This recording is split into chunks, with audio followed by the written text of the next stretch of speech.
Well, it's been a while since we had any video update. We October 7th, 8th, October 8th today, and we can see we're down to Paradise.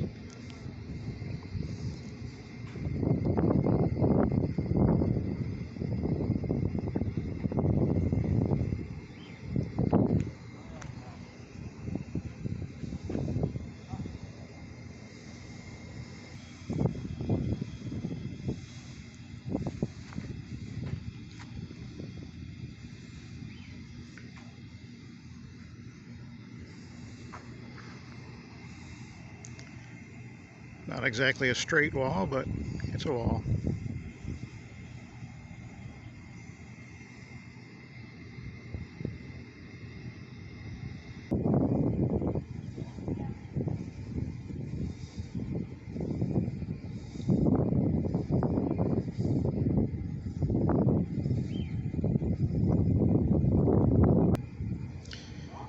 Yeah, that piece has been laying there for over 2 years when they stopped the project before.